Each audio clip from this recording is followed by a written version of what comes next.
This is the video in AP Calculus on volume using disks and washer methods rather than the cross-section method that we've already looked at. And all of this is still from section 7.3 in your textbook.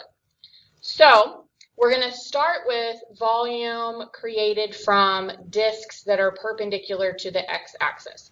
Now, all of these disks and washer situations are created by taking a graph of some function from an interval from a to b and rotating it around either the x-axis or the y-axis. We're going to do lines other than the x and y-axis eventually too, but for this video we're going to focus strictly on the x or the y-axis.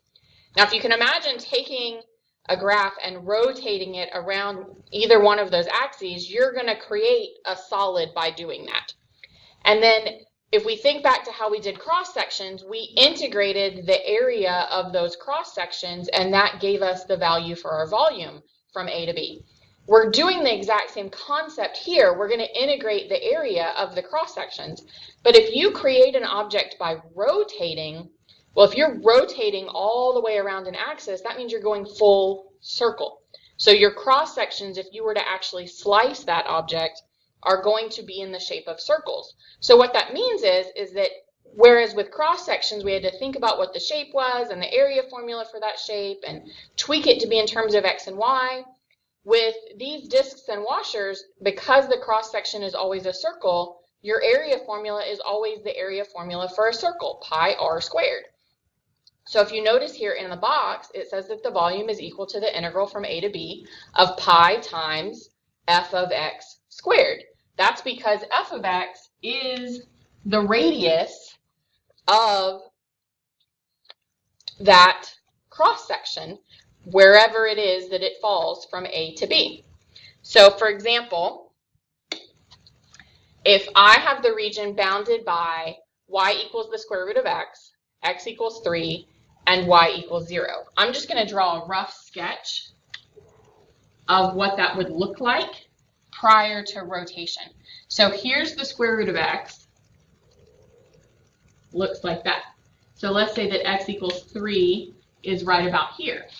The region that I'm then rotating around the x-axis is this shape right in here.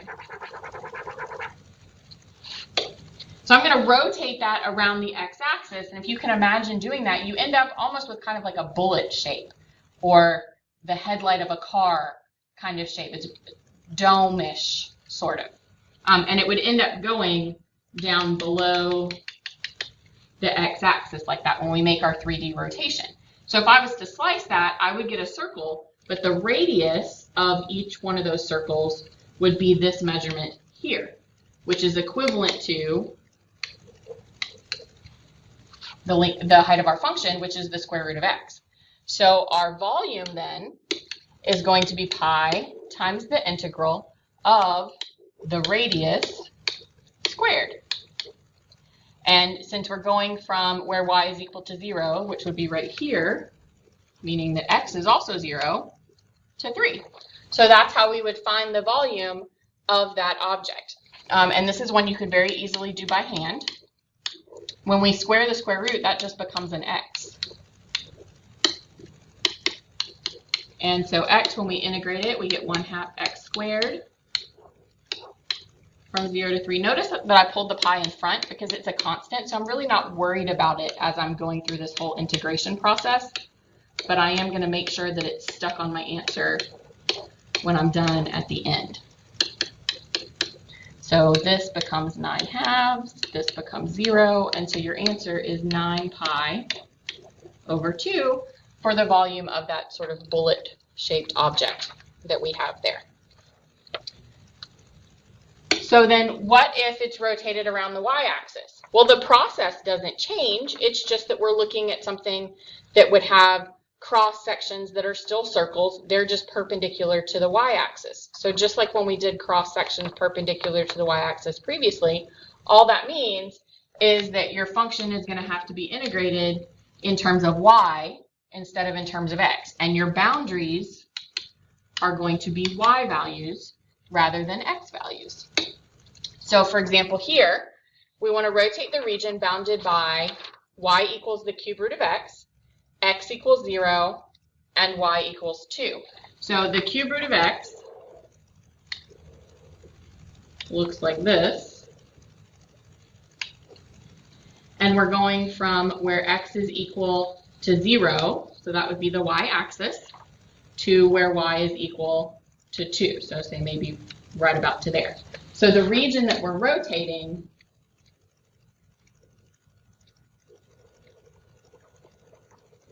is this space right here. And so if we're going to rotate it around the y-axis, you're going to end up with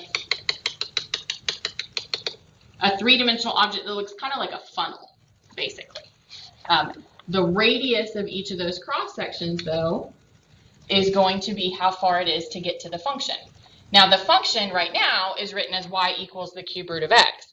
But because we're rotating around the y-axis, we have to integrate with respect to y, which means I need my equation to say x equals. So to get it into x equals, I need to undo the cube root, which means I need to cube both sides. So in terms of y, that would be the function x equals y cubed, which means that my volume is pi times the integral of y cubed squared. And then my boundaries, they have to be y coordinates. Well, my lowest y coordinate is 0. My highest y coordinate is 2. And again, this is one you could very easily do by hand. When we square the cube, remember you multiply those, so that becomes y to the 6th. And so then it integrates to 1/7 y to the 7th.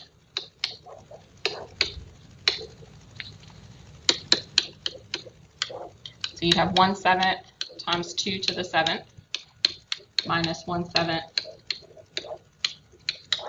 times 0 to the 7th. And so 2 to the 7th is 128. So you end up with 128 pi over 7 as your volume. All right, so that's how we handle it when we only have one function that we're rotating. But what if you have more than one function and you're taking the region between them and rotating it around either the x or the y axis? Well, when you do that, you create a situation where, I'm just going to sketch something random here.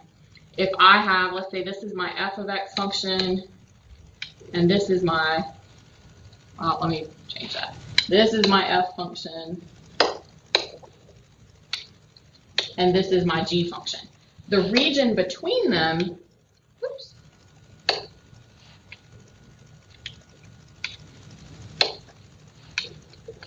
is this space right here. And when I go to rotate that space around the x-axis, I'm going to end up with space inside of there that's empty. So I'm going to get kind of a donut shape when I slice my cross section. So this could be something like a bowl or something like that that has a thick wall to it.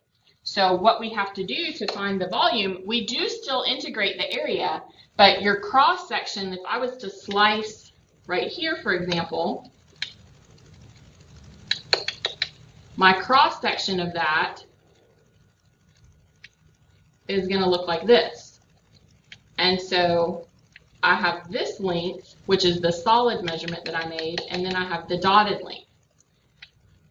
So what we do is we look at the big radius, which would go from the center of rotation, which in this case is the x-axis, out to the farthest curve. And then we have the little radius, which goes from the center of rotation to the inner curve.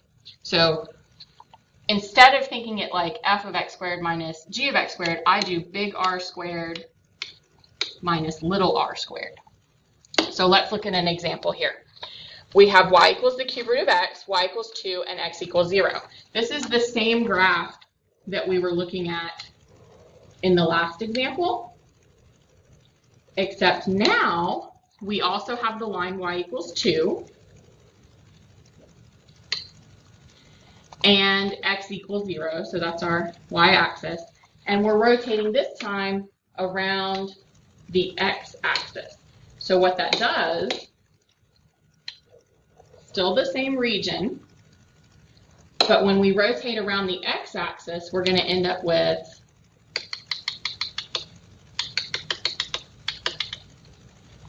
a shape that has all this open space on the inside here. All of this in here is going to be open space. So when we go from the axis of rotation to the farthest edge of our region, notice we touch it in two places. The farther away one makes your big R, the closer one makes your little r.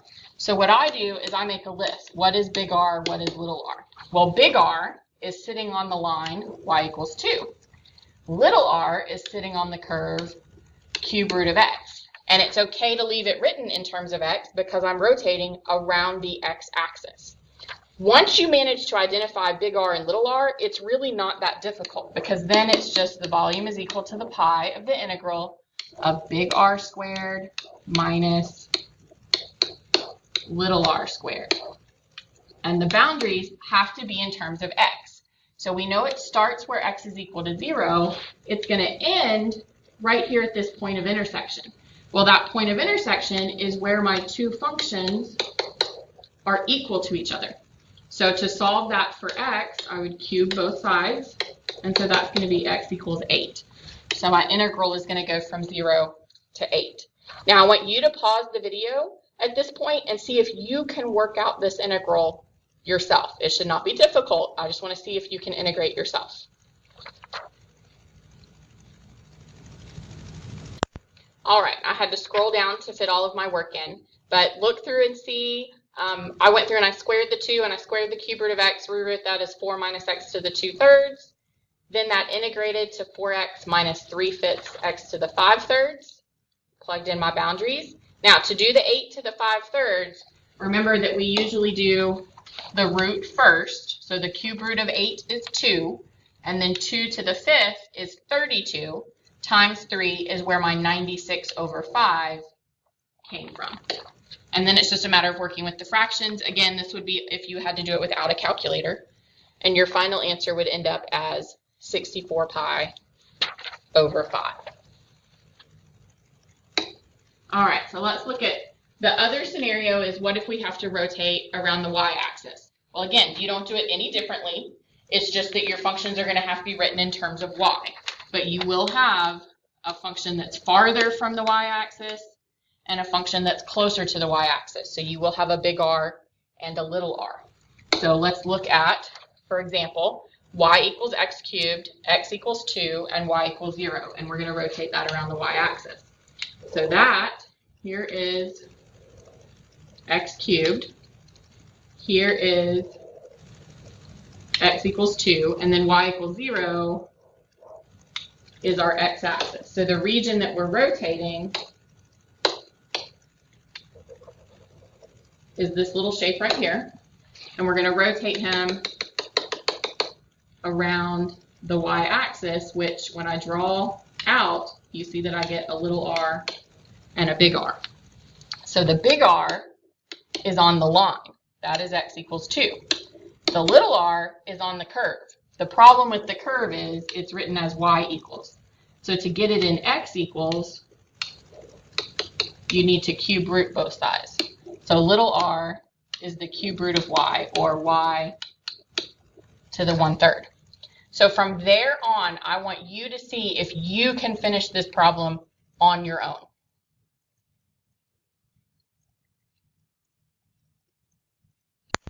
All right, so hopefully you started to notice something. It was very, very similar to one we had already done, except it had a different letter in there. So you should have ended up with 64 pi over 5, just like we did in example 3. So that wraps up disk and washer method.